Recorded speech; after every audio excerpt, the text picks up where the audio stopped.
안녕하세요. 한의사 김난희입니다. 오늘은 비염 중에서 코막힘과 호비루가 심해서 오셨던 환자분 얘기를 들려드리고자 합니다. 30대 중반에 유땡땡 남자분이셨는데요. 일단 코막힘이 너무 심하다 보니까 밤에 잘 때 코막힘, 코골이가 너무 심해서 이 산소무호흡증으로 항상 아침마다 자고 일어나도 늘 피곤하고 두통에 시달렸던 분이세요. 오죽하면 밤에 자다가 꼭 새벽 3시면 깨어나서 그 이후에 잠을 일절 들지를 못했기 때문에 오트립인가 나자를 수년간 굉장히 오랫동안 또 하루에 3번 이상 자주 사용했던 분이세요. 그런데 이제 저한테 오셨을 때 뭐라고 하시냐면 더 이상 오트리빈을 뿌려도 아무런 효과가 없고 소용이 없어서 금방 다시 막혀버린다고 얘기를 해주셨어요. 나잘은 스테로이드 성분입니다. 처음에 사용할 때는 이게 스테로이드 성분을 뿌리게 되면 점막에 있는 혈관이 수축해서 일시적으로 코가 뚫리면서 코로 숨쉬기가 수월해지지만 너무 자주 사용을 하다 보면 코 점막이 너무 건조해서 코딱지가 자주 끼게 되고요. 건조한 점막 때문에 외부 자극, 온도 차이나 먼지에 더 예민한 코가 돼서 오히려 더 빨리 막히는 그런 코 점막이 될 수가 있기 때문에 너무 자주 또 너무 오랜 사용은 조금 피하시길 바랍니다. 아무튼 이분은 코막힘과 두통, 코골이에 굉장히 시달렸던 분이고 또 한 가지 증상이 있었는데요. 콧물이 목으로 넘어가는 후비루 증상 때문에 늘 이 목 안에, 그러니까 코와 목 연결 부위가 항상 찐득찐득한 코가 걸려있는 아주 불편감이 들고, 또 두 번째는 이분이 말을 많이 하는 직업이었어요. 저처럼. 근데 말을 조금만 하려고 하다 보면 목소리가 금방 잠기거나 쉬어버리기 때문에, 그리고 코가 목으로 넘어가서 가래를 뱉어야 되는데, 우리가 왜 영업할 때 상담을 할 때 앞에 사람이 있으면 가래를 뱉기가 조금 그러잖아요.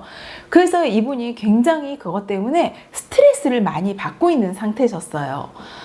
그래서 이제 이 두 가지 코막힘과 호베르 증상 때문에 본인이 실제 일을 할 때, 영업을 할 때 굉장한 그 애로사항을 겪어가지고 오셨던 분이신데, 이분이 약 2달 정도 치료를 하셨을 무렵에 일단 코막힘이 많이 해소가 되었고요. 실제로 누런 가래, 그러니까 덩어리진 가래가 칵 했을 때 딱 시원하게 뱉어져야 되는데, 처음에 오셨을 때는 아무리 칵 해도 뱉어지질 않고 그대로 남아있는 느낌이 들었단 말이에요. 근데 치료를 받고 나서 누런 덩어리가 아주 시원하게 뱉어지고 목소리가 잠기던 현상이 많이 완화가 돼서 이분의 코 내시경 상태의 전후를 가지고 제가 다시 설명을 드릴게요. 네, 이분이 처음에 오셨을 때 일단 왼쪽 코의 상태를 보면 이렇게 누런 농이 가득 차 있었어요. 아무래도 콧물이 밖으로 코가 막혀가지고 잘 배출이 안 되다 보니까 안쪽에서 많이 고이다 보니까 색깔이 노래지고 그 다음에 덩어리, 끈적끈적한 덩어리가, 이걸 바로 농이라고 하죠. 그래서 농이 안에 가득 차 있으니까 이 사람은 실제로 코가 그렇게 심하게 막히지 않은 상태라 하더라도 늘 코가 답답하고 풀어도 안 시원한 상태가 유지가 됐을 거예요.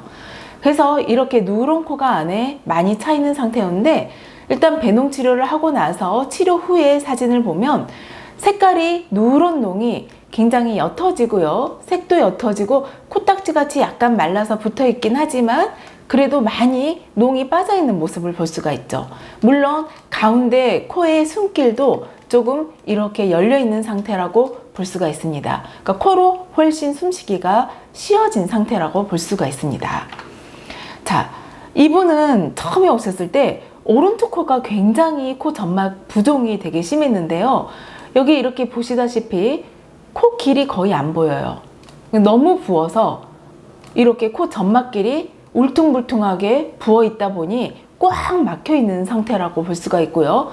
여기다 대고 자꾸 오트리빈, 나자를 이제 너무 자주 막히니까 자주 사용을 하다 보니까 코 안이 너무 건조해요. 이렇게 건조하고 빨갛게 염증이 돋아있는 상태에서는 조그만 자극에도 동물 털이라든지 먼지나 바람에 굉장히 예민한 코가 돼서 걸핏하면 재채기, 코막힘, 두통, 반복적인 증상에 시달릴 수밖에 없었던 상태였던 거죠. 치료를 하고 나서 오른쪽 코가 너무 많이 좋아졌어요. 이렇게 보면은 코의 길이 굉장히 시원하게 열려 있는 데다가 이렇게 코가 뻥 뚫리게 되면 안쪽에는 둔비갑계라는 구조물이 이렇게 잘 드러나 보일 수밖에 없습니다. 그래서 이분은 실제로 코 막힘이 더 이상 본인은 이제 그걸로 시달리지 않고 후비루가 조금 남아있다. 그렇게 이제 표현을 해주셨거든요. 그래서 이제 여전히 지금도 배농 치료와 침 치료와 한약 처방을 받아서 한약까지도 복용을 하면서 열심히 치료 중인 그런 이제 환자분이셨습니다.